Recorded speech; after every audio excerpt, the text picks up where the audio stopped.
नमस्ते बच्चों। पिछले वीडियो में हमने वृत्त की अवधारणा को समझने का प्रयास किया था तथा वृत्त का क्षेत्रफल भी सूत्र के माध्यम से निकालना सीखा था। इस वीडियो में हम लोग वृत्त का क्षेत्रफल एक गतिविधि के माध्यम से निकालने का प्रयास करेंगे, जिससे हमारी अवधारणा बिल्कुल स्पष्ट हो जाएगा। बच्चों, जैसा कि हमने पिछले वीडियो में देखा था कि वृत्त की परिधि को मापना कितना कठिन था, जबकि एक आयत का लंबाई चौड़ाई मापना उतना ही आसान है।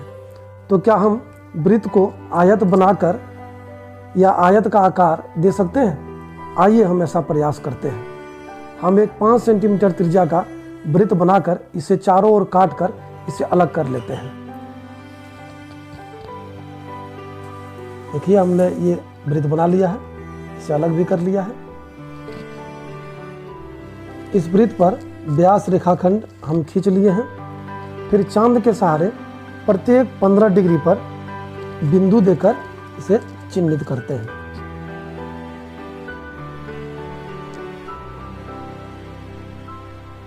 यहाँ ये बिंदु,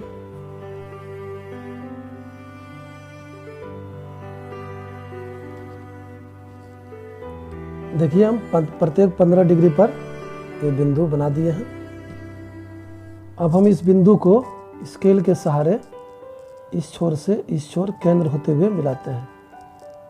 कहने का मतलब है कि इस बिंदु को इस बिंदु से मिलाकर हम व्यास बनाते हैं। इस प्रकार हम प्रत्येक 15 डिग्री पर इसको मिला लेंगे। मिलाने के बाद हम इसे काट लेंगे।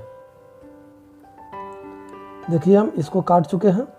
इसे कंप्लीट आयताकार शेप देने के लिए इस एक खंड को हम फिर दोबारा से 7.5 डिग्री पर इसे काट लेते हैं। हमने इसे काट लिया है। अब हम इसे इस प्रकार कागज पर साटते हैं। एक बार इस प्रकार और एक बार फिर इसे जस्ट इसका उल्टा। हम इसमें गोंद लगाएंगे, फिर इसे साटेंगे। इस प्रकार बिल्कुल सटा के हमें साटना है। थोड़ा मेहनत लगेगा। इसे इस तरह सीधा साटने पर यहाँ जो किनारा बच जाता है, इसलिए हमने 7.5 डिग्री में काटा था। इसको इस पर लगाएंगे। ये हमारा किनारा बिल्कुल सीधा हो गया और ये आयताकार बनने जैसा हो रहा है। चलिए, हमने इसे साट लिया है। अब यह वृत्त आयत का आकार ले चुका है, जैसा कि हम इस यहाँ पर देख रहे हैं। बच्चों, हम लोग आयत का क्षेत्रफल निकालना पहले से ही जानते हैं, जिसका सूत्र लंबाई गुना चौड़ाई होता है।